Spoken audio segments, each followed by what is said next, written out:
Hello, and welcome to the Slow and Easy English Podcast, where we support you in learning English calmly with real experiences, friendly words, and gentle practice.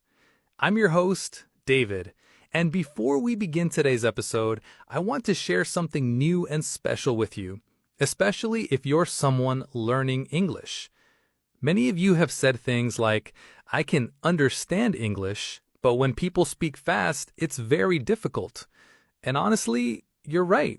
If you're just starting your English journey, listening to slow, clear English is very important.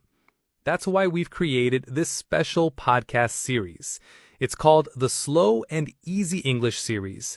It's great for listening practice and also helpful for speaking. In each episode, you'll hear real English stories used in daily life, with natural expressions, all spoken slowly and clearly. This podcast is made especially for beginners. Our goal is to help you improve your listening skills, understand pronunciation better, and begin to speak with ease and comfort. And don't worry, our regular weekly episodes are still available. This new series is just a helpful extra to give you more practice and more confidence. In each episode, you'll hear soft-spoken English from kind speakers who understand your journey.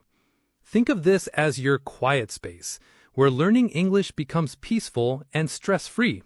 Now, let's begin today's story and topic. A few days ago, I was talking with a good friend of mine. Her name is Lucia. She's been learning English for about a year.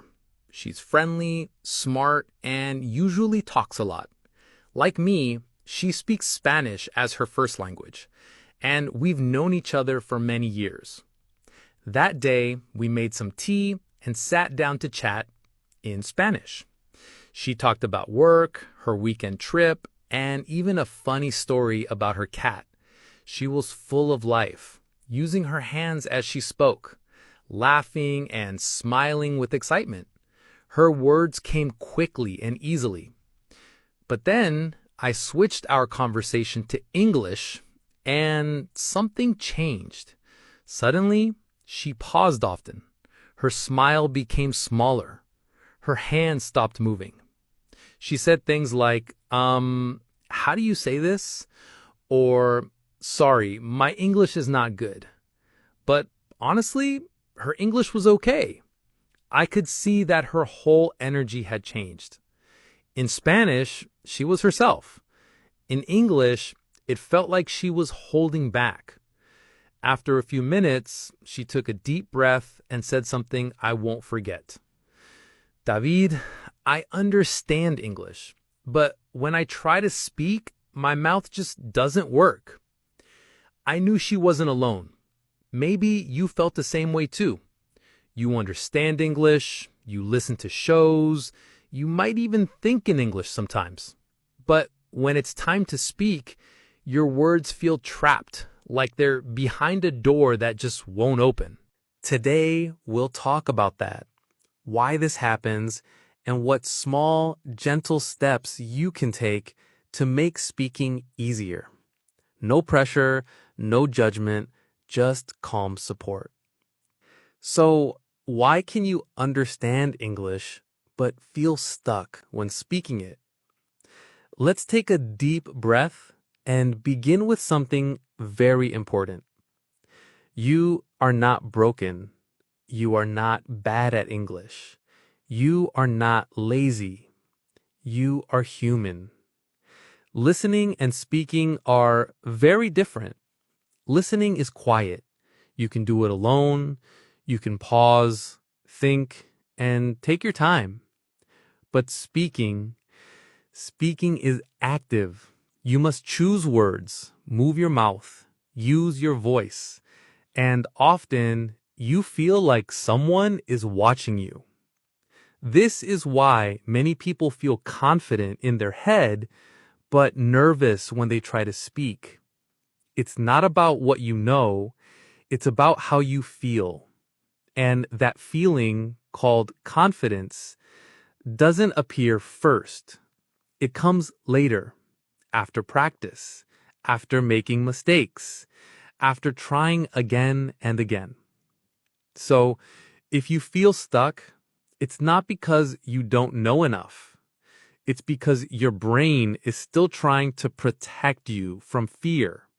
Fear of making a mistake, of being judged, or of saying something wrong. But let me tell you something honest and kind. You don't need perfect English to speak. You need brave English. Even if it sounds a little unsure, even if it's slow, like a baby learning to walk, falling, trying, standing again. That's how you need to treat yourself. Gently, kindly, step by step. Today, try to repeat one sentence from this podcast. Say it slowly, say it out loud, or even whisper it. That small step tells your brain, it's safe. I'm allowed to speak. And the more you do this, the more your mind and mouth will work together. One day soon, you'll be able to tell your own story in your own English voice. Now that we've talked about why speaking feels difficult, let's look at how you can make it easier. Here's one method that works really well. It's called shadowing. Shadowing means listening to someone speak and then repeating their words, like a shadow following behind them. You don't have to make your own sentences. You just copy, softly, gently. Start with a short line, something like, I'm learning English, slowly but surely. I can speak. I just need to try. Say it with me now. I can speak. I just need to try. Repeat it again and again. Even just one simple sentence spoken each day helps your mouth, your tongue, and your breath learn how to speak English. And here's the beautiful part. You don't have to speak loudly. Even whispering helps. Even silently moving your mouth helps. It's all practice. It's all progress. Shadowing is not just about repeating. It's about giving yourself permission to be slow, to be unsure, to make mistakes, and to keep going. Try it for 5 minutes a day. Choose a video or podcast like this one and shadow along. The same way we learn songs as children, we repeat until it feels natural. That's how fluency is built, not by being fast, but by being consistent. Let's move on to another helpful practice. It might sound strange at first, but trust me. Talk to yourself. Yes, really, talk to yourself in English. No one has to hear it. You can do this when you're cooking. I'm chopping onions now. Or while walking. I'm going to the store. Even brushing your teeth. I'm tired, but I'm still brushing. Speak your thoughts in English. Use simple sentences. Because English is not just for exams or job interviews. It's for your everyday life. And the more you speak, the more comfortable it becomes. Next, let's go deeper. Not into grammar or vocabulary, but into confidence. Even when you know the words, if you feel nervous, your mouth might freeze. Confidence is not something you wait for.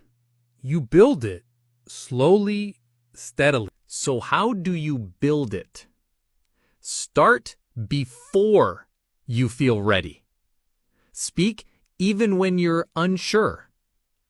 Say, I'm not perfect, but I want to learn. Say it out loud. It will change how you feel inside. Each time you speak, even just one sentence, you tell your brain, it's okay. I can do this. and your brain starts to believe it. Start with safe places. Speak with a kind friend. Join a friendly online group. Record your own voice and listen, not to judge yourself, but to encourage yourself. That's how real confidence grows. Not all at once, but slowly, step by step. You don't need to be fearless. You just need to show up. And when you do, your voice becomes stronger, your words become clearer, and English becomes part of your real, true self. Finally, let's talk about something that many people forget: emotion. Language is not just words. It's feeling. In your first language, your voice rises when you're happy, slows down when you're sad, and becomes excited when you talk about something you love. But when we speak English, we often lose that. We focus so hard on grammar and rules, we forget to show emotion. Here's a small challenge. Bring feeling back into your English. Don't just say, "I went to work." Say, "I was tired, but I still went to work." Say, "My boss smiled at me, and it made me happy."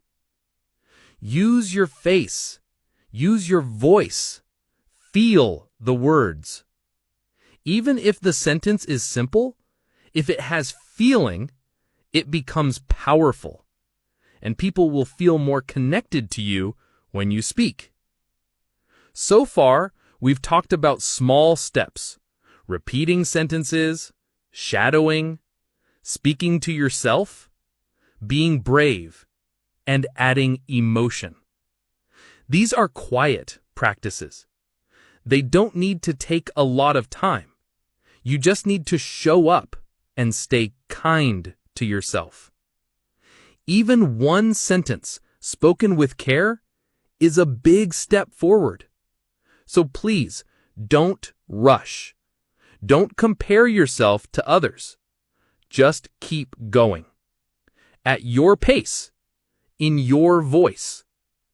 And when the world feels fast and noisy, you can always return here, to this calm space, to slow English, and to kind, gentle learning. I'm David.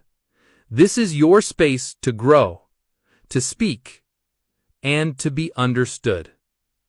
See you in the next episode.